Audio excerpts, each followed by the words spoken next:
ఆదాయానికి మించిన ఆస్తుల కేసులో విద్యుత్ శాఖ ఏడీఈ అంబేద్కర్ ను ఏసీబీ అధికారులు అరెస్ట్ చేశారు. కోర్టు 14 రోజుల రిమాండ్ విధించగా చెంచులగూడ జైలుకు తరలించారు. భారీగా అక్రమాస్తులు కూడబెట్టారంటూ ఫిర్యాదులు రావడంతో ఏసీబీ రంగంలోకి దిగింది. ఇబ్రహీంబాగ్లోని ఏడీఈ కార్యాలయం, మణికొండలోని అంబేద్కర్ ఇల్లు, బంధువులు, అలాగే సన్నిహితులు, బినామీల ఇళ్లలో మొత్తం 11 చోట్ల సోదాలు చేపట్టారు. దాదాపు 300 కోట్లు కూడబెట్టినట్టు ఏసీబీ అధికారులు గుర్తించారు. ఇక 10 ఎకరాల్లో కంపెనీ, శేర్లింగంపల్లిలో భవనం, 6 ఇళ్లు, ఫామ్ హౌస్ ఉన్నట్లుగా గుర్తించిన ఏసీబీ అంబేద్కర్ బినామీ సతీష్ ఇంట్లో 2.18 కోట్లు స్వాధీనం చేసుకుంది.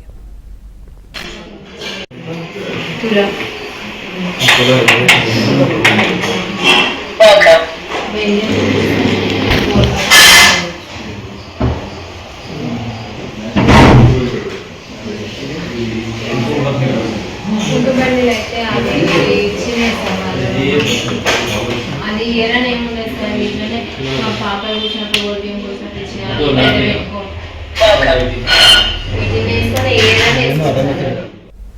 ఆదాయానికి మించిన ఆస్తుల కేసులో విద్యుత్ శాఖ ఏడీఈ అంబేద్కర్ ను ఏసీబీ అధికారులు అరెస్ట్ చేశారు.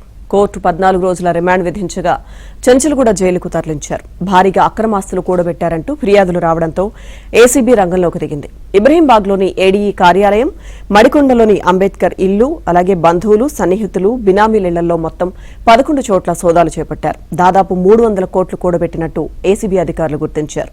10 ఎకరాల్లో కంపెనీ, శేర్లింగంపల్లిలో భవనం, 6 ఇళ్లు, ఫామ్ హౌస్ ఉన్నట్లు గుర్తించిన ఏసీబీ అంబేద్కర్ బినామీ సతీష్ ఇంట్లో 2.18 కోట్లు స్వాధీనం చేసుకుంది.